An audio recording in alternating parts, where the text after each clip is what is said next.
Communiqué de presse. Le maire de la commune d'Abomey-Calavi a le plaisir d'informer la population de la tenue de la deuxième session ordinaire du conseil communal au titre de l'année 2016 qui s'ouvre le mardi 21 juin 2016 à partir de 9h précises dans la salle de conférence de la mairie. Les séances du conseil communal étant publiques, les administrés qui le souhaitent peuvent y prendre part. Abomey-Calavi, le 14 juin 2016, signé Georges Bada.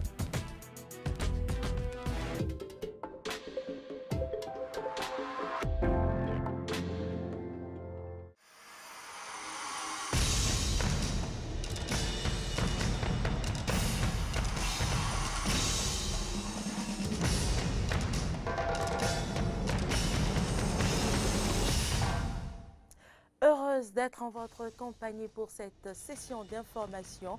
Voici le sommaire. La deuxième session ordinaire de l'année 2016 du Conseil communal d'Abomey-Calavi s'est ouverte ce mardi. 16 assises qui réunissent les cadres à divers niveaux de la mairie permettront la prise de décisions importantes en vue d'un réel développement de la commune. Chaque 21 juillet, un fait retient l'attention de la communauté internationale. Il s'agit de la fête de la musique.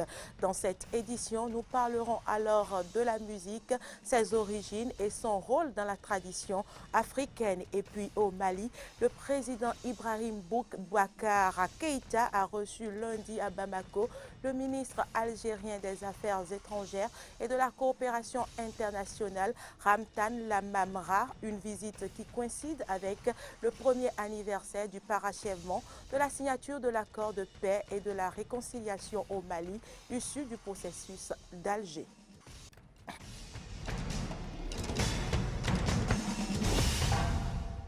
Bonsoir et bienvenue à tous. Ouverture ce mardi de la deuxième session ordinaire de l'année 2016 du Conseil communal d'Abomey-Calavi. D'importants points seront débattus au cours de ces assises. La cérémonie d'ouverture a été présidée par le maire Georges Bada dans la salle de conférence de la mairie Horatia Djodji, Cyril Agbo. 23 points sont inscrits à l'ordre du jour de cette deuxième session ordinaire de l'année 2016 du Conseil communal d'Abomey-Calavi. Les conseillers communaux présents à cette session ont pour tâche d'étudier et d'adopter chacun de ces points. Et un accent particulier sera mis sur le compte administratif gestion 2015 élaboré par le maire selon les dispositions de la loi portant régime financier des communes. Cette exigence faite par le législateur sur la décentralisation permet de promouvoir la bonne gouvernance locale qui a pour principe fondamental de rendre compte de la gestion dont nous avons reçu mandat de la population. Car, comme le dit l'adage, qui gère pour autrui se doit de lui rendre compte. Plusieurs autres dossiers seront également étudiés au cours de cette session. Il s'agit par exemple de l'affectation des ressources du FADEC, gestion 2012 et 2015. Les problèmes d'inondation et d'insécurité ne seront pas occultés. Par ces derniers temps, notre commune, la commune d'Abomey-Calavi, connaît des pluies, des inondations et nous continuons à constater du doigt la réalité que vit notre population. Nous devons, dans un sursaut communal, dans un sursaut national, nous asseoir afin de donner des solutions solides à ce problème d'inondation dans notre chère commune. Nous avons également le problème de l'insécurité. Nous aborderons également ces points. En surplus, le tout nouveau secrétaire général de la mairie, Sébastien Kinsiklounon, a été présenté aux conseillers communaux avant l'examen et l'adoption du rapport d'activité du maire, Georges Bada. Et nous restons dans la commune d'Abomey-Calavi où le maire Georges Bada a également effectué une descente hier sur les différentes artères de son territoire inondé après les pluies. Cette initiative de l'autorité lui a permis de prendre connaissance des véritables zones en crise et de constater la souffrance de ses administrés. Reportage Fréjus Serlan, Denis Marouya. Des discussions avec ses services techniques, les citoyens et les sages ce lundi, le maire Georges Bada a voulu comprendre la cause de la stagnation des eaux de pluie au niveau des différentes artères de cette commune. Une initiative qui vise à trouver des mesures idoines pour endiguer la situation et résorber les difficultés des usagers de la route. Au total, 8 zones sinistrées ont été visitées par le maire et sa délégation. Ici, au carrefour Artico 80, Georges Bada a été offusqué par le calvaire que vit la population. Il n'y a rien qui permette de reprendre d'aussi grands travaux qui ont été réalisés par notre État central. Où est-ce que les contrôles étaient pour que nous soyons dans cette situation? On ne peut pas faire des pavés et se retrouver avec de l'eau sur les pavés. Ce n'est pas normal. Ce n'est pas normal. Nous devons retrouver les entreprises qui ont travaillé. Nous devons chercher où est-ce que l'exutoire doit aller et les travaux doivent être repris. Et que nous ne disions pas que c'est la mairie qui le fera. Ce n'est pas vrai. Ce que nous pouvons faire dans l'immédiat pour apaiser, pour que la circulation soit fluide, c'est une motopompe, renvoyer l'eau des pavés chaque fois que ça pleut. Mais on ne pourra pas à la longue le faire. Il faut nécessairement que nous trouvons des solutions plus durables. À Dekongbe, la nécessité de secourir les riverains n'a pas échappé à l'autorité municipale. Nous ferons en sorte que ceux qui vont à Dekongbe puissent accéder à Dekongbe. Ceux qui habitent également en bordure de pavés puissent avoir la vie saine et que l'eau, nous puissions amener l'eau quelque part. C'est la solution. Dans ces zones-ci, Carrefour Tampé, Carrefour Bengan, Voie Agori à Bakita, les réalités sont autres et la souffrance des usagers plus critique. Et pour les soulager, la solution est toute trouvée. Nous allons négocier avec les promoteurs de carrière afin qu'ils nous aident à envoyer quelques voyages de sable sur les points les plus critiques pour faciliter donc la mobilité des populations. Aujourd'hui, le sable marais est interdit, donc il y en a plus. Donc ce n'est que le sable lagunaire et nous avons beaucoup de carrières sur la commune d'Abomey-Calavi. Pourtant, ce sont là des solutions à court terme qui ne sauraient régler définitivement le problème de l'inondation des voies de cette ville. C'est pourquoi, pour le maire, il s'agit d'élaborer et d'exécuter avec le gouvernement un programme spécial d'assainissement et de pavage d'Abomey-Calavi. C'est ce plan directeur d'assainissement dont nous avons besoin à Calavi. Vous avez vu de Godomè ici, il ne s'agit pas de replâtrer, il s'agit de construire les voies et construire également les canalisations, les zones d'assainissement par où faire passer l'eau pour que l'eau aille dans son lit normal. Georges Bada appelle donc de tous ses voeux la réalisation des grands travaux de réhabilitation de sa commune.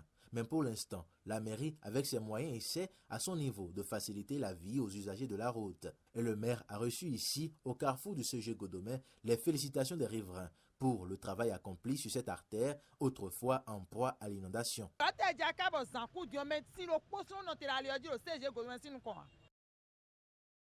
Aujourd'hui, 21 juin, c'est la fête internationale de la musique, une célébration mondiale annuelle fêtée dans plusieurs pays dont l'objectif est d'honorer l'art musical. Mais c'est quoi la musique? Comment la définit-on? Et quelles sont ses origines? Les réponses à travers ce reportage de Ahmed Arekba. Elle est présente dans notre vie de tous les jours, en voiture, à la cuisine, sous la douche ou même au bureau. Elle nous accompagne. Nous y avons très souvent recours pour réfléchir, méditer, nous distraire et même pour trouver le sommeil. La musique, puisque c'est d'elle qu'il s'agit, est donc au cœur de notre vie au quotidien. À telle enseigne que la question de sa définition paraît finalement assez bête. Finalement, la définition classique que nous connaissons, c'est l'art de combiner les sons de façon agréable à l'oreille. Si je dis oh, oh, oh, oh, oh, c'est-à-dire la musique. Quand quelqu'un arrive à agencer des sons, à assembler des sons de manière à lui-même se satisfaire ou bien de manière à satisfaire d'autres personnes, c'est déjà de la musique. Mais aujourd'hui, la musique a dépassé ses limites. La musique est allée au-delà de l'art. Et puis la musique est devenue une science qu'il faut absolument, une science, un art qu'il faut absolument apprendre.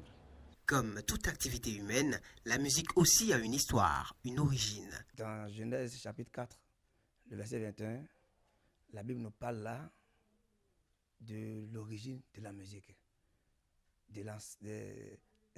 Celui qui fut le premier à jouer un instrument. La musique, par exemple, en Afrique, à la base, c'était les rythmes comme le bossa nova qui ont été transformés. Après, c'est devenu du high life. Du high life, c'est devenu au makossa, la rumba, la salsa. Dès que l'être humain a commencé par sortir le premier mot, quand je dis ah, je viens de faire de la musique. Quand je dis ah oh, ah oh, je viens de faire de la musique. Elle est présente dans notre vie de tous les jours, au cœur de toutes nos activités. Son rôle et son importance ne sont donc plus forcément à démontrer. Mais la musique joue-t-elle pour autant le même rôle en tout temps et en tout lieu? Nous y reviendrons.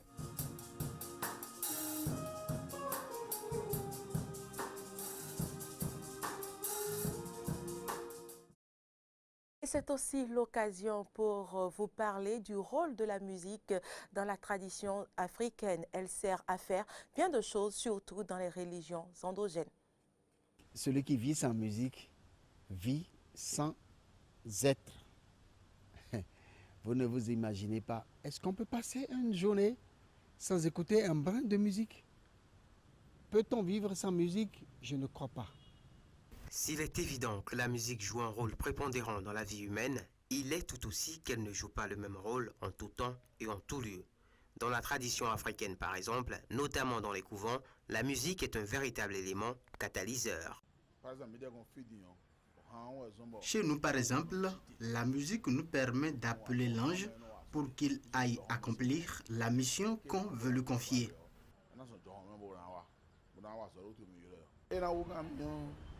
Inandawa ira tinga, ina ugamio, inandawa ira wedo. Azeto mereton mando huondo yenji. Boto mereton mando huondo yenji. Akpacho mereton mando huondo yenji lala. Ina ugamio, nandawa ira pedaho. Au-delà d'être une source d'inspiration, la musique permet aussi dans nos couvents une meilleure compréhension des choses. Chacun des 256 signes du Fa, ils ont leur chanson. C'est pour vous montrer que la chanson est nécessaire dans la vie de l'homme. Quel que soit ce que vous voulez faire dans notre tradition, et vous partez d'une chanson, vous avez tout de suite l'idée qu'il faut pour réussir. Que ce soit pour la joie, le deuil, des manifestations, n'importe quoi vous voulez faire dans notre tradition et que l'inspiration vous arrive et que vous entendez une chanson là, vous vous retrouvez automatiquement. On peut donc conclure que la musique est à la fois en amont et en aval de tout processus dans nos couvents, mais elle est elle aussi dans les religions importées. Nous y reviendrons.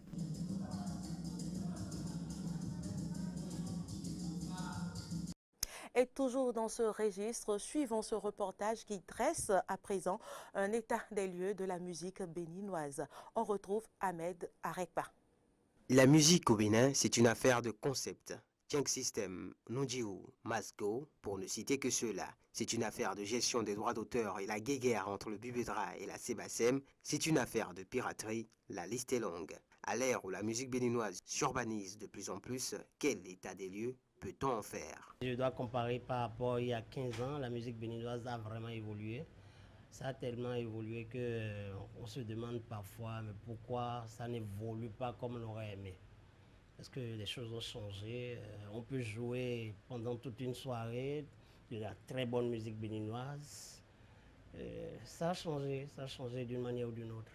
Mais il reste tout simplement à exporter la musique béninoise. C'est ça le gros problème qu'on a actuellement. Selon moi, la musique béninoise, elle ne cesse d'évoluer. Il y a cela 5 ans ou 10 ans, il n'y avait pas cette euphorie autour de la musique au Bénin. Donc nous, on se réjouit de ce qu'on est en train d'apporter à la musique béninoise, de ce que les anciens aussi nous ont laissé. et que nous sommes en train de tisser petit à petit. La musique béninoise actuelle, franchement, je vais vous dire que il y a beaucoup de suivisme, il y a beaucoup de copies, il y a beaucoup de copies des autres. On ne veut pas se baser sur ce qu'il y a ici, ce que nous avons, qui nous est cher pour avoir une identité béninoise. Avec un tel tableau, il est évident que les différents acteurs de la musique béninoise ont encore beaucoup de défis à relever. Il suffit de travailler. Et à côté de la musique, il y a le business de la musique. Il faut savoir manager ton œuvre, il faut savoir vendre ton œuvre. Je pense que c'est un peu dû aux techniciens de son.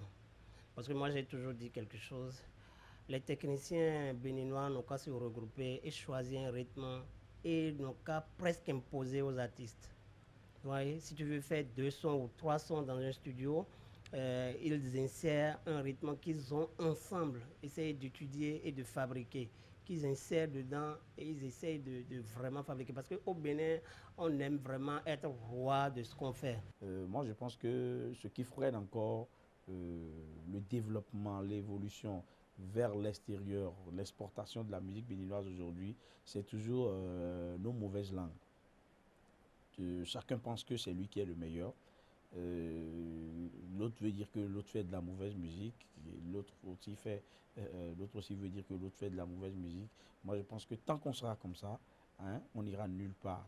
Ce que nous rejetons ici, hein, d'autres le font ailleurs, même moins que ça, et ils émergent avec ça. Il faut que nous nous réveillons un jour.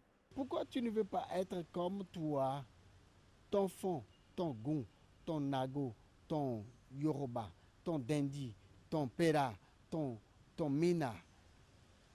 Pourquoi ne veux-tu pas le chanter dans une musique qui, aujourd'hui, est celle qui est la mieux porteuse, pas celle qui vient d'ailleurs? Travail, créativité, solidarité, 3 maîtres mots qui à coup sûr contribueront à une meilleure acceptation de la musique béninoise au plan national, le rayonnement international ne pouvant qu'en découler. Tous les jours, il faut aller travailler.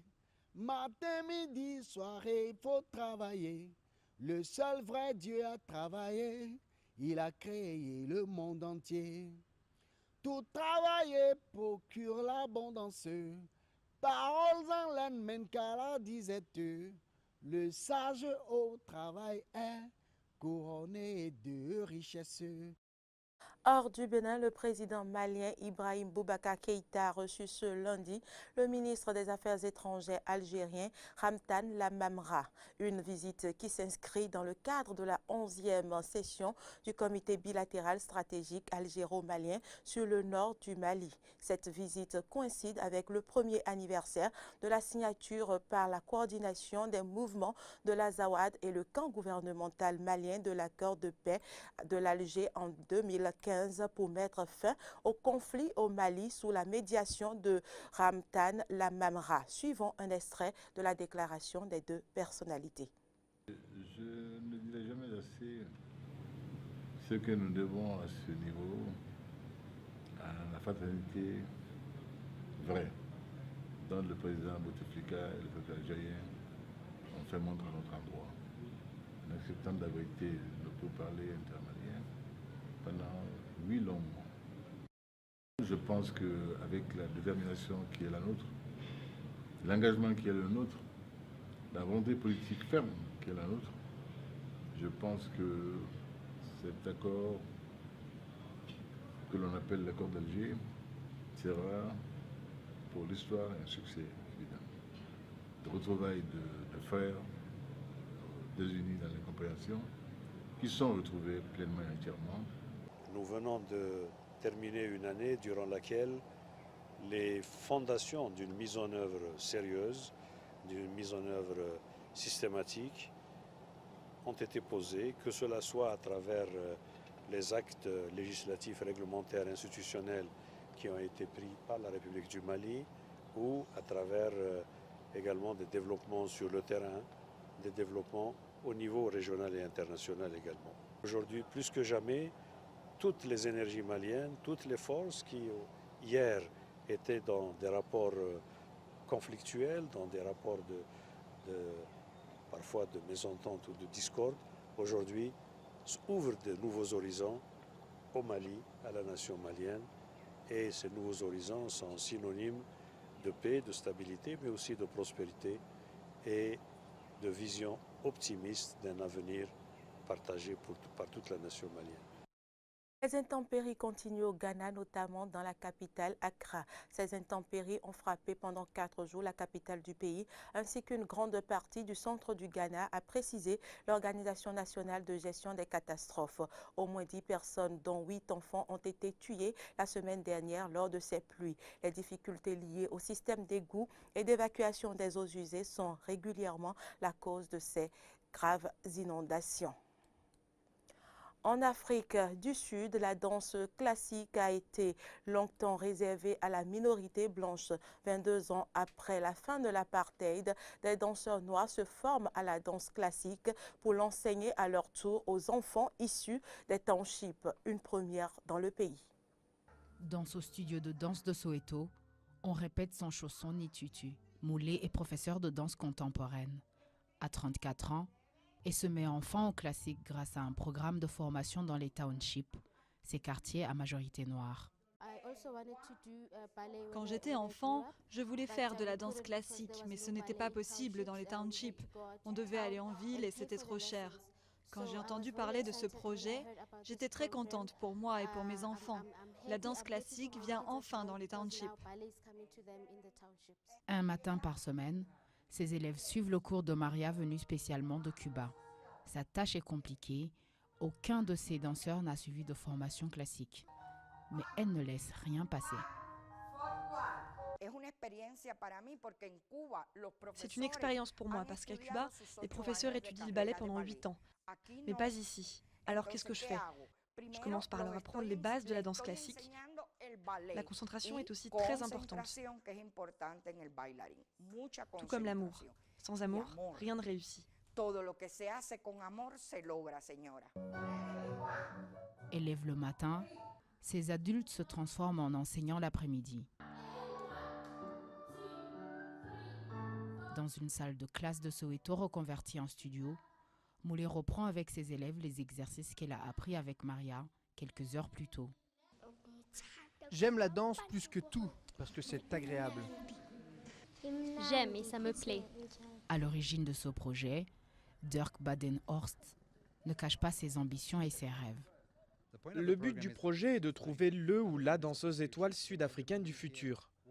L'ancien directeur de l'Opéra de Paris, Benjamin Millepied, se plaignait du manque de danseurs de couleur là-bas.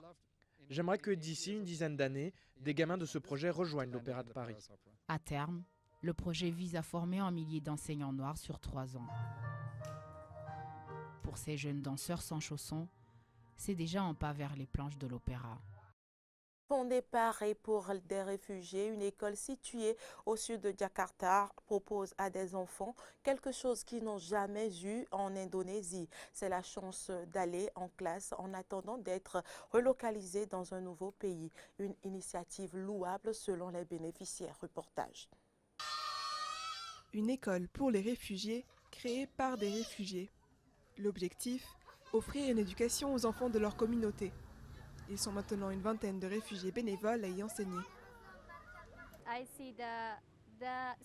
Ça me rend heureuse de voir les sourires sur leur visage. Vous ne pouvez pas imaginer à quel point je suis heureuse. Une éducation à laquelle ils n'ont jamais eu droit en Indonésie. Près de 14 000 réfugiés et demandeurs d'asile sont en attente ici, avec l'espoir d'obtenir le statut de réfugié ou d'être réinstallés ailleurs. Un processus qui prend des années, au cours desquels les enfants sont souvent déscolarisés. Cette école maintient le lien avec l'éducation et entretient les ambitions des élèves. Plus tard, je veux être médecin pour aider les gens, pour qu'ils ne tombent pas malades. En Afrique, en Irak ou en Syrie, par exemple. Quand je serai grande, je veux être médecin. Depuis que les réseaux de passeurs vers l'Australie sont fermés, les réfugiés sont forcés d'attendre dans un pays où ils ne seront jamais autorisés à s'installer définitivement. L'Indonésie n'a pas signé les conventions et les protocoles principaux sur le traitement et l'accueil des réfugiés. Il n'y a donc aucun droit à l'éducation ici en Indonésie. Nous saluons les efforts de ces organisations qui proposent ces services essentiels aux enfants, mais si on regarde la situation dans son ensemble, il y a des milliers d'enfants qui en auraient besoin. Les classes sont pleines et la liste d'attente s'allonge. L'initiative a fait école, puisque des communautés voisines lancent leur propre programme, avec l'espoir d'un avenir meilleur pour ces enfants qui ont fui la guerre. Pèlerins et touristes reviennent généralement de Bethléem avec des sièges, chapelets et autres crèches en bois d'olivier. Mais pour ceux qui ont la religion dans la peau, c'est dans l'atelier de Walid qu'il faut aller pour se faire tatouer. Reportage. Aiguilles, encre et musique électronique en fond sonore. Bienvenue dans le salon de tatouage de Walid Ayash à Bethléem, le lieu où Jésus aurait vu le jour d'après la tradition chrétienne. Walid tatoue pèlerins et visiteurs depuis maintenant 12 ans. Au début, quand j'ai eu l'idée, j'ai commencé à tatouer avec une machine manuelle. J'ai vraiment aimé ça et j'ai commencé à lire sur le tatouage sur Internet et à dessiner des tatouages régulièrement. Tout le monde rigolait. Ils me demandaient « Mais qu'est-ce que tu crois être en train de faire ?» Et aujourd'hui, c'est mon revenu principal. Installé à quelques mètres de la basilique de la Nativité, ce père de 4 enfants s'est spécialisé dans les tatouages religieux. La plupart de ses clients sont des pèlerins d'Égypte, du Liban, d'Irak ou d'Arménie. Et au lieu de rapporter un cierge ou un chapelet en souvenir, certains se font tatouer un petit signe chrétien. C'est une tradition copte par exemple d'avoir une petite croix tatouée sur le poignet. Aujourd'hui, c'est plus comme avant. On a une grande variété de modèles. On en propose 140 ou 150 aux clients.